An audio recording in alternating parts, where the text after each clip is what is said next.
1Clauze never few high who, and I'm representing for TheDuttyBerryShow, top content creators for 2025.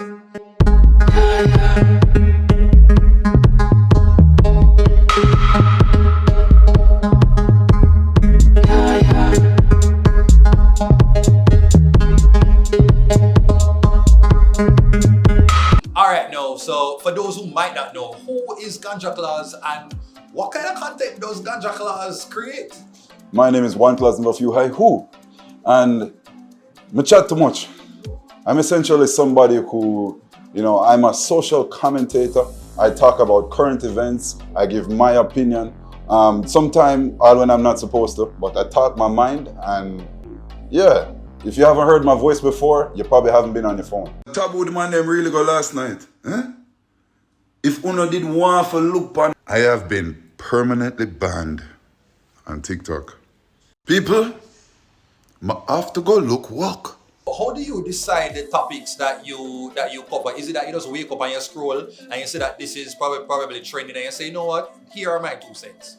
99% of the time, I see what's trending already on Twitter, what's trending on TikTok, what's trending on Instagram, and I just give my opinion on it. A lot of the time, I'll just be inspired by what I see in the news, like if there's something specific going on in the media, and I'll talk about it, but mostly I just identify already pre-existing trending topics and I speak about it. On occasion, I'll have a skit or something going on, but anything that I do is really contextual to what's happening already. Has there been any one topic or topics that you have been reluctant to give your 2 cents on? I've had lawyers, I've had management, I've had friends, I've had family recommend me not to speak about basically 99%. The majority of stuff I talk about. The only thing I really try and shy away from is tragedies, personal tragedies. I don't really like to make content based off of traumatic events. When there's a lesson that can be learned or something that can change or affect the traumatic experience, I'll try to have an opinion on it, but I try not to speak about things that affect people on a deep personal level in that regard. Anything else is free to talk about. Yeah, no, you often describe yourself as somebody on the quest for what you consider quest for hype and forward. Hype and forward. No, 2025 would have been a year that you would have received quite a bit of it. How did you handle that much recognition? 2025 was a very humbling year for me, because the moments that got the most traction was at my expense. When I shaved my beard and I got millions of views in days and hundreds of thousands of comments, and not one of them was positive. And then the election, of course, with Bad Siki, where I only won 1 seat. So most of my truly viral moments were humbling learning lessons, or humbling moments where I learned a lesson. But it was good because, I got a lot of hype and a lot of forward. When I went through the analytics, I had 75 million views on TikTok, 30 million views on Instagram, 10 million views on Twitter for the year of 2025. And it wasn't one specific moment that brought the bulk. It was a steady, consistent growth. And I'm just really grateful that people took the time to watch my videos. I learned a lot. The main thing that I learned was that embarrassment is the cost of entry, and the haters, they scream the loudest. So you have to be able to take your beating and take your lashing on the internet and keep pushing. No, we cannot talk about that moment with the general election, the TikTok elections. What were some of the things that you learned from Bad Siki and probably him crowd theme on base, and what were some of the things that you felt that you might have even contributed to Bad Siki? So how it started was Siki had started his own political party, and he was putting out his videos and just saying what I would do if I was elected. And then he opened up all the other content creators to join his skit and what they would do if they were elected, putting out campaigns. And originally, I I tried to join his party, and I realized nobody is is the opposition. Who is he competing against? So I said, "Chuck, I'm going to start my own thing." Honestly, just the graciousness that Siki had to extend to invite everybody. I mean, it wasn't just the big content creators. There was a lot of people who were elected MPs who didn't even have 10,000 followers. One of my MPs didn't have 2,000 followers. So it was something where the biggest content creators were involved, and people who were just trying a thing, or people who didn't have their own traction as yet. So it was a great experience. Getting invited to the inauguration was, as I said before, I wasn't even invited. Siki was invited, and he called me and he was like, "Yo, I'm not even sure if this is real." I said, "Bro, this is as real as it gets. You have to go." And he asked me immediately without thinking. He was like, "Would you come?" I mean, what that moment did for not only me and Siki, with legitimizing what we were doing on a national level, but I think it helped to legitimize content creation and move content creation forward. Getting the endorsement of the Prime Minister and the sitting government, a lot of brands did not see content creation as a viable means of advertising or anything sensible or constructive or productive, and they were extremely hesitant with even considering content creators, just because of the nature of content creation. So what the government did with inviting us with the skit, and what Siki did with starting the initiative, I honestly think it was huge for everybody.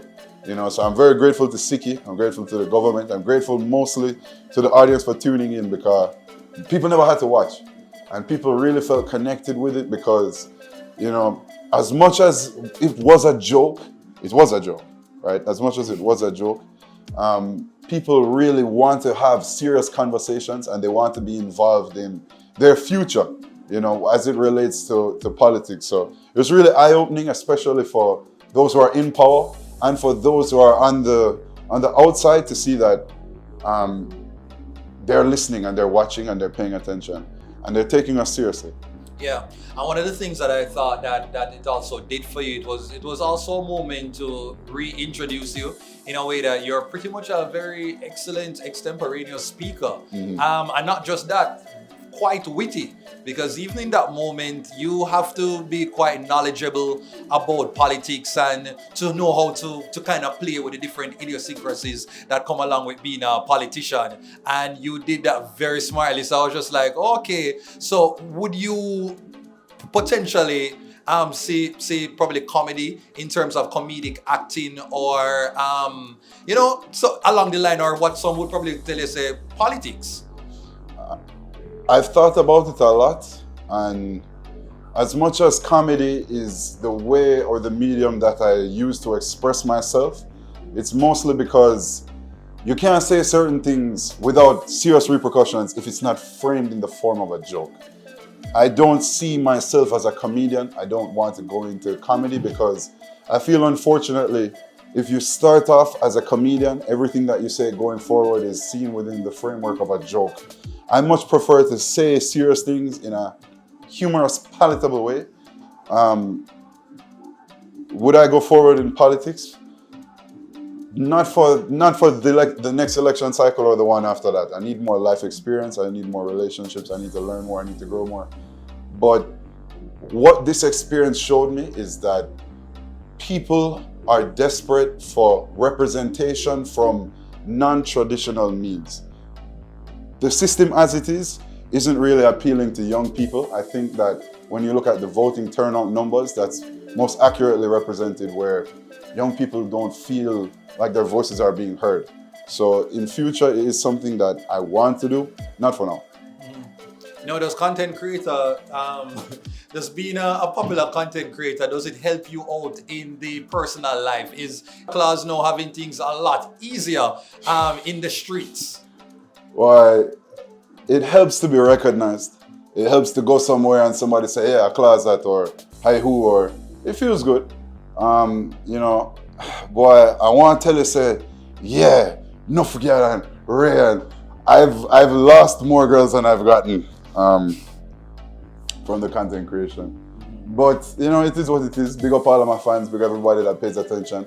At the end of the day, I'm just a youth who talks to his phone. Quite literally, anybody can do it. I don't encourage everybody to do it, but anybody can do it, So there really isn't. The only thing that makes me special or makes me different is how audacious I am. And I really probably shouldn't be as audacious, but it's brought me this far. So here we are. Now, what of all your social commentary videos, which one of the videos you felt like, went the most viral? If you can give me a sense of what the views were, the engagement was like, what was that video you felt like really did some damage in the social sphere? Why? Last year. In terms of why, I'd have to, and what's crazy, and I'm not bragging, but I have to think about which moment specifically. There was a number of them. A video I got stopped for the most was when the man them burnt down the courthouse. And I said they burnt down courts instead of that one got a lot of. Well, I mean, why? A lot of people, they don't even come up to me for moments in particular or the numbers from. It's more like, I don't even know how to. Most of the numbers I really get, or I've really gotten, was people laughing at me with the beard. That was the majority of the numbers. I put you on money. Yeah, the Fosco Oats box, the dollar. Can Claus be trusted to be corporate friendly? Please, brands, please trust me to be corporate friendly. I have done some deals with some bigger brands. Listen, like when Alkaline tattooed his eyes black and he removed them, there's a time for controversy and a time for contention, and then a time where, you can be your honest self. I feel like I've introduced myself to Jamaica. They know that I speak authentically and, I speak my mind. I'm not a contentious person despite being involved in conflict. So brands, please trust me. What's on the horizon for Claus in 2026? Well, I just signed a radio deal, so you can hear me on 93.5 Sleek Radio from 7 to 9 in the mornings. That's the first project. I hope to have, as you said, a more long form based show with a podcast, but I'm open to anything. I have some goals, I have certain things I want to accomplish, but what I've learned, especially, with content creation and with life, it's better to have huge goals because you never know when you're going to meet your goals or your expectations. So it's better to think bigger than the present moment because you just might hit it. So I'm not limiting myself. Anything can happen. Because, dog, what you mean them just going at the people them country and arrest the people them president and just cut? Dog, what the fuck? Ready? All right, so congratulations, Mr. Ganja Clauze, and being on TheDuttyBerryShow top content creators of 2025. And the reason why I think you're there is because it's a bit different. Your content doesn't require being overly produced, but you are definitely a conversation igniter. And I think that has a role in the content creator space. Sometimes it's like a hit, sometimes it can be a miss. But what I can appreciate is that you're not, your ego is not too high for you to step back and say, why? Which is something that many creatives find very difficult to do in this space. My respect. Yeah, man. Now, Claus, you are living in the TikTok street, so you have seen things, you're hearing all of the conversations. If an alien left from outer space and come here and, I try jump on Jamaican TikTok, what are 5 warnings, disclaimer would you give that alien about venturing into the rugged streets of Jamaican TikTok? First of all, if you have a beard, don't shave it. Second of all, if you're, brand new and I take on the streets of Jamaica and TikTok, they're going to cost you way more than them big up. But them costing you don't mean say them not pay attention. So take the beating when you get it. It's better you take the beating. Another thing, don't be afraid to beg. Don't be afraid for ask for support and help because the man the boy I beg I drive Beamer. I'm not begging and I'm walking on my feet. So don't be afraid to beg. And most of all, if you're not an authentic person, the comment section and the viewers will see it immediately. So nobody try be one person and come on the app and be another car. They're not gonna find out quick, and it's not gonna work. Yeah, so lead with yourself. And if you had the power to cancel one person's social media, who would it be? If I could cancel. Wow, Jano, who would I cancel? This goes out to, it's not one specific person, this is a type of creator. You see, if you chew on camera, and I hear you make the chewing noise, and just wait until I'm elected. We have something for you. Don't chew on camera. All right, Claus. So just looking at the camera and tell people like where they can find you if they want to reach out to you. You can find me on Instagram, 1Clauze. You can find me on TikTok, Claus the First. You can find me on the Bird app at One Never Few. Hi who?